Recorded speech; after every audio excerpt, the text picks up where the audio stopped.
প্রত্যেকটা ওই খেলা নিষিদ্ধ। ইদা শাগালাহ, যেটা মানুষকে মশগুল করে দেয় আনতাআতিল্লাহে, আল্লাহর ইতাআত করতে গিয়ে, আল্লাহর ইবাদত করতে গিয়ে যেটা বাধা দেয়, সেই খেলাটাই নিষেধ। যাতে যে খেলাই হোক না, আজান হয়ে গেল তবু নেশা চলে এসেছে, সেটা ছাড়ছে না, যাচ্ছে না, কাজা করে ফেলল, এইরকম খেলা হারাম। এটা সহিহ বুখারীর 932 নম্বর হাদিস। সে খেলা হবে না। আর যদি সে খেলা দেখেই থাকে তাহলে এই নামাজ আর হবে না, পড়লেও হবে না, যাতে সে তো ইচ্ছাকৃতভাবে বাতিল করলো, সেজন্য এটা হবে না।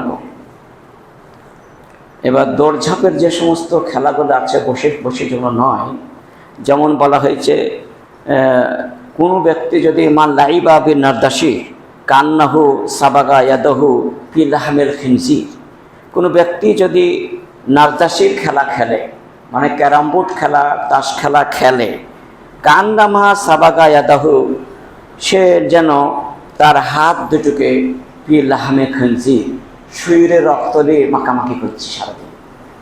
এ হচ্ছে সহিহ মুসলিমের হাদিস, এবং আবু দাউদে হাদিসটা 929, এবং সহিহ বুখারীতেও এসছে হাদিসটা। সেজন্য সহিহ মুসলিমের 240 নম্বর পাতায় আছে হাদিসটা, যে এ খেলা করা যাবে না।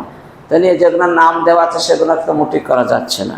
হারামাল খামরু ওয়াল মাইসারু ওয়াল কুবাতু, আবু দাউদে 929 নম্বর হাদিসটাই এই কটা হাদিস। খামরু মানে শরাব মদ করা যাবে না, জুয়া খেলা করা যাবে না, লটারি কাটা যাবে না, অল কুবাতু, আর ঢোলক যেটা আছে, বাজনা যেটা আছে সেটাই দেখা যাবে না, করাও যাবে না। এইগুলো সমস্ত নিষিদ্ধ। মা ইয়ালফাযু মিন কাওলিন ইল্লা লাদাইহি রাকীবুন আতীদ, মহান আল্লাহ তাআলা বলেন সূরা কাফে, মা ইয়ালফাযু মিন কাওলিন ইল্লা লাদাইহি রাকীবুন আতীদ, মানুষের মুখ থেকে যেটা উচ্চারণ হয় বা কান থেকে যেটা শুনে বা অনুভব করে, মজা নেয়, সেটাকে কাল কিয়ামতের মাঠে সংরক্ষিত ফেরেশতায় লিপিবদ্ধ করে রেখে দিয়েছে। সেগুলোকেও কাল পাকড়াও করা হবে, সেগুলোকেও ধরা যাবে।